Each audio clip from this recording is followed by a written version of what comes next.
राजकुमारी को एक भूत के चंगुल से मुक्त कराने के लिए वेताल बंधु रात्रि के आने का बेसब्री से इंतजार कर रहा था। पूरी तैयारी के साथ हाथ में धारदार तलवार, लींबू और धूप बत्ती लिए वेताल बंधु राजकुमारी की ओर निगाहें गढ़ाकर उसके कुछ दूरी पर हनुमान चालीसा का पाठ करने के लिए बैठ गया। जैसे ही रात्रि के 12 बजे तुरंत ही भूत राजकुमारी के शरीर से निकला तो उसके इंतजार में बैठे वेताल बंधु ने अपनी धारदार तलवार से उस पर तेजी से ऐसा वार किया और फिर उस पर नींबू डाला और हनुमान चालीसा का पाठ और मंत्र करके धूप बत्ती का धूप दे दिया। तुरंत ही वह भूत वेताल बंधु के वश में हो गया। अब वेताल बंधु उस नींबू को पानी में बहाने के जाता है, लेकिन जाते जाते भूत ये कहता है, मैं फिर से एक बार जरूर आऊंगा, याद रखना। नींबू पानी में बह गया और वेताल बंधु वापस राजमहल की ओर लौट आया। तब तक सुबह होने का समय भी होने वाला था। राजमहल में जब वेताल बंधु ने राजकुमारी चंद्रकला को जगाया तो हमेशा अचेत अवस्था में रहने वाली राजकन्या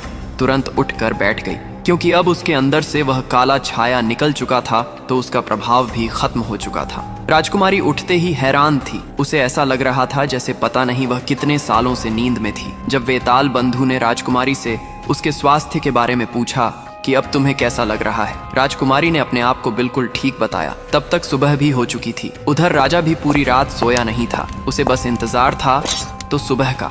जैसे ही सुबह हुई, राजा बेसब्री से भागा भागा राजकुमारी के कक्ष में आया। जब उसने बिल्कुल सही सलामत अपनी बेटी को बैठे और बात करते पाया तो उसकी खुशी का ठिकाना न रहा। आंखों में अश्रु लिए राजा ने तुरंत अपनी लाडली बेटी को गले लगा लिया। भरे हृदय से राजा ने हाथ जोड़कर वेताल बंधु का शुक्रिया अदा किया और तब राजकुमारी ने पूछा कि पिताजी यह युवक कौन है। तब राजा कहता है कि बेटा, तुम्हारी जान इन्होंने ही बचाई है, क्या तुम्हें यह युवक पसंद है? राजकुमारी ने तुरंत हाँ कर दी और राजा ने वेताल बंधु को कहा कि हे युवान, आज तुमने मेरी बेटी को बचाया है, आगे भी तुम ही इसका ख्याल रख सकते हो, इसीलिए मैं अपनी बेटी का रिश्ता तुमसे करना चाहता हूँ। क्या तुम्हें मेरी बेटी पसंद है?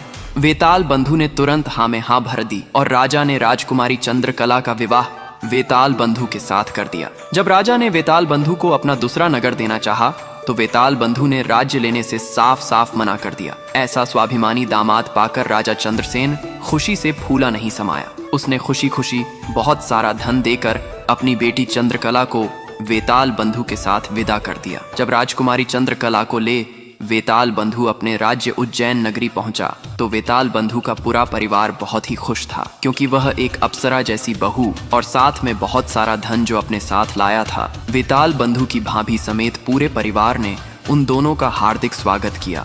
वेताल बंधु खुशी खुशी अपनी नवविवाहिता पत्नी राजकुमारी चंद्रकला के साथ रहने लगा। कुछ ही दिन बाद उज्जैन नगर में एक भव्य समारोह था, जिसमें राजकुमारी चंद्रकला भी अपनी भाभी के साथ समारोह देखने गई हुई थी। तभी मेले में दूसरी तरफ से पास के एक राज्य से पापी राजा विकराल सेन ने प्रस्थान किया। इतने बड़े पापी को देखकर समारोह में हड़कंप मच गया। हर कोई अपनी जान बचाने के लिए इधर उधर भाग रहा था।